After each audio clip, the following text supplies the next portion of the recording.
Srimati Supriya Sule ji. Much.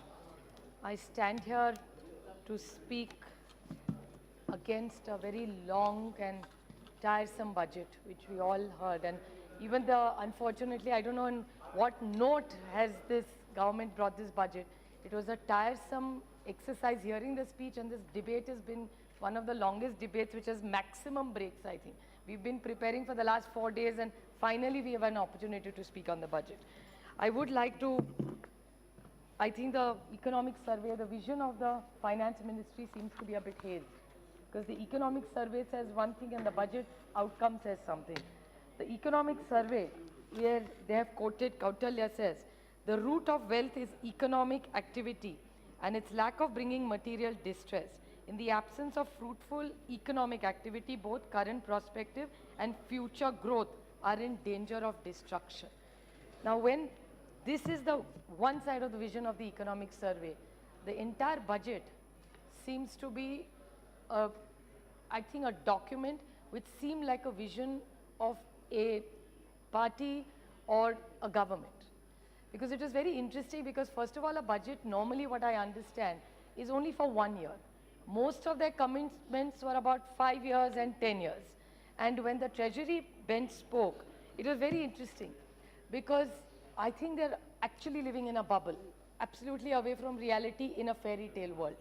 Because most of the targets that they were committed to, or what came from Treasury benches, were numbers which are absolutely unrealistic and unreal, giving the fiscal health of the situation. Actually, the budget has exposed the failings of this government when it comes to fiscal health. The fact is that the government seems to have run out of revenues completely when it really needed it the most. Talking about 5 trillion economy, the Treasury bench was talking about a $10 trillion economy. I mean, I think especially coming from them, I just wanted to ask them one humble question, is to achieve $5 trillion economy, what is the growth rate is required? And you all are talking about 10. We are barely not even crossing 5 with all the numbers that they are giving. It's absolutely worrisome for the commitments they are doing. They are very proud of the insolvency code. It's a very good thing. If the government is going to get NPS going, people are going to pay back. It's a wonderful thing. I'm really happy to hear that. We all supported it. And if it's going to be a fair and an equal marketplace, we support any such reforms which are in the interest of the economy and development of the state. But there was a word he used, velocity of resolution has really got up. I just want to like to ask the Honorable Minister who's here one humble question, that you're very proud of your insolvency code. There's a company called LOK Industries which was taken a loan of 49,000 crores. They paid back 4,900 crores. So the haircut was of 90%. You can verify this. I'm giving you all this information from the newspapers. Then they want to do a bullet train, which is something which came about 4 times. The bullet train is in my state, sir. I want to ask this government that you want to do a bullet train, wonderful. Are you going to entirely pay for it? Because the land acquisition, when they were in power 5 years, nothing has happened. Instead of that, in the railway, where Dombivli, Kalyan, Thane, which is the maximum number of people who use their rail lines, you've really done nothing for it. So you are again in that fairy tale mode. It's like Cinderella. These things happen only in fairy tales. They don't happen in reality. So bullet train is like that. They keep committing about it. They've not even acquired 1 acre of land for it. And there is huge stuff. And there are 7 people who die every day on Mumbai suburban railways. Imagine, sir, 7 people die every day. There's not a mention of that. But the bullet train is there, which is again in their fairy tale mode. The Honorable Minister talked about capital expenditure, you know, the feel-good factor. I don't know how they are feeling good, because our markets reacted. The market crashed 1,200 crores when we were sitting here, 1,200 points when we were sitting here for 3 hours, 47 minutes. After much recovery, it recovered, but it finally closed at minus 450. So from 1,200 to 4, but it's still closed at minus 450 points. So I don't know what feel-good factor this government is talking about. Another thing that they talked about, all the sectors are doing well. The Honorable Minister of Finance, Mr. Thakurji, talked about how well the economy is doing this morning. I was really happy to hear that. It's again the fairy tale mode. And they're living in a make-believe world, because I don't see any of that really happening in reality. I come from a producer state. Maharashtra has probably the largest investments, especially the district that I come from. Well, be it the telecom sector, be it the auto sector, the realty sector, all the core sectors, be it coal, are all in the negative. So I don't know where we are getting the data on the field vis-a-vis this data where this government is getting. He talked about banks. I was very happy that he said that the banks were doing exceptionally well. I take this opportunity and humbly request the Honorable Finance Minister of State that the Punjab Maharashtra Cooperative Bank is under a lot of distress. We have asked for help from the central government. Yes, it is a multi-state bank. I do understand it is partly a state subject, but the Ministry of Finance from Maharashtra has written to them asking RBI to give a clarification and help us, because it's not only a bank which is in Maharashtra, it's in 6 other states. So would the Honorable Minister in his reply give a clear-cut reddish, because we are willing to help, but I think this is not about you versus us. It's about you and us helping the poor depositors of the PMC Bank in Maharashtra who really are under distress. And this is hard-earned money which people are losing, and nobody is really at fault. Nor are you at fault, nor are we at fault. It's the system that was faulty which needed change. So I would urge and take this opportunity to ask him to give us some help. Talking about all the sectors that he was talking so well, be it CREDAI, being SIM, these are all agencies which work pan-India for the auto sector, the telecom sector, all kind of sectors. Each one has reacted negatively. I'll give you little data, sir, to share with you. The GDP which this government has extended at 12% is not growing more than 8.5%. The fiscal deficit, 3.5, was expected, now is almost at 3.8, we don't know where it's going to go. The estimated net tax revenue was 1,649,582 crores, is actually now only at 1,504,587 crores. The disinvestment target, this is a very important target, sir.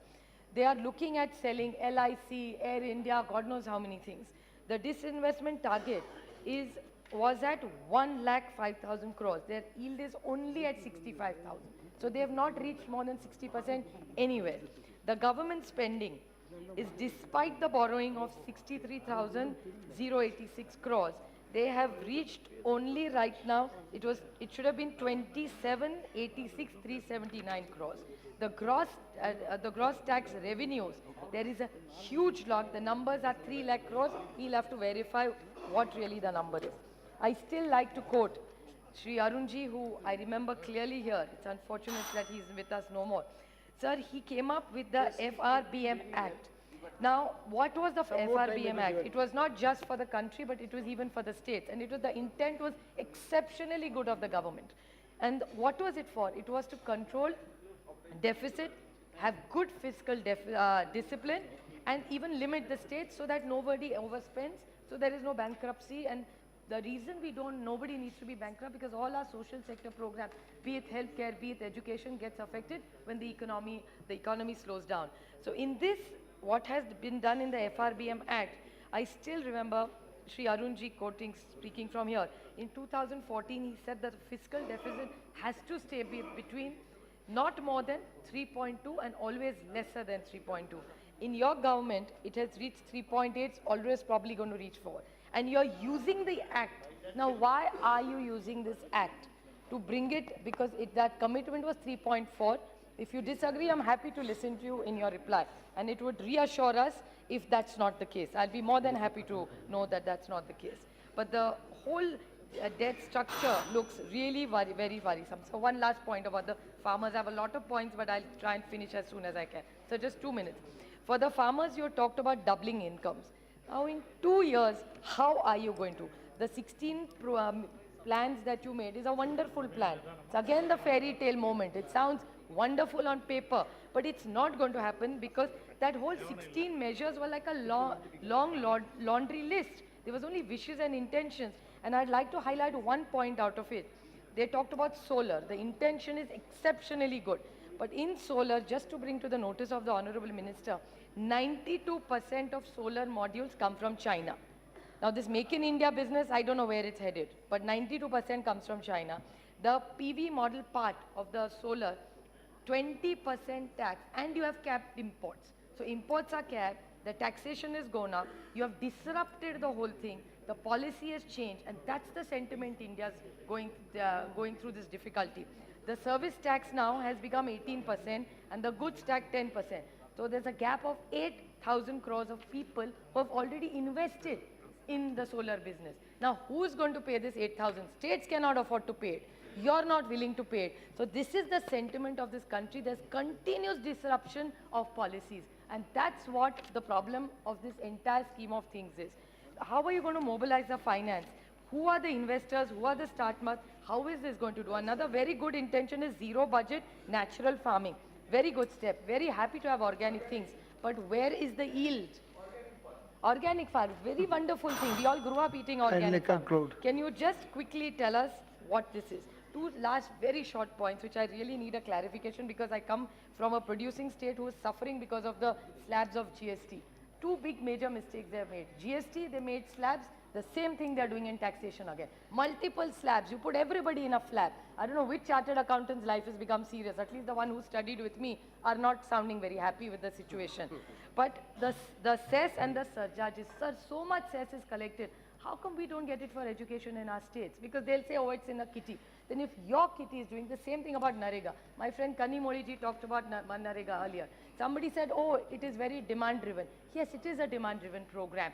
But the Labour Ministry had recommended the increase. If your economy is doing well, you have so much money, your banks are doing well, then why don't you increase it to 375 rupees, which is the recommendation of the Labour Department. Thank you, Supriya ji. So last, only one last point. I won't go into this. No, don't give it to me. I have objection to that. Just two state points, sir, because I come from a state which needs answers to this. The 15th Finance Commission, Maharashtra has been deprived by 0.69% cut has come. Why? What is the reason? In the 14th Commission, they said it will be population. Whichever state manages population well, we will give them an incentive. What does the 15th Finance Commission says? It is density driven. So when we are controlling population, it is ghate ka dhanda ho gaya na. Ek baar aap kuch says again the disruption of this.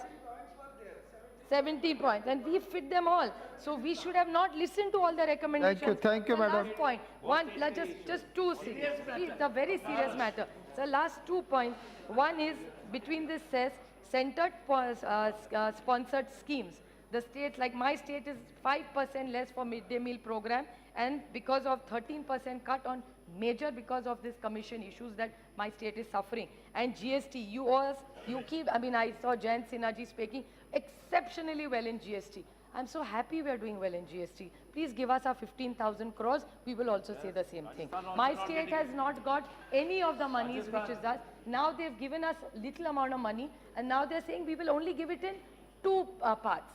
So if the money surplus is sitting here, the banks are doing well, economy is doing well, whole fairy tale life is going lovely on that side of the nation, please give it to this side of the nation also. I just urge this government to wake up, sir.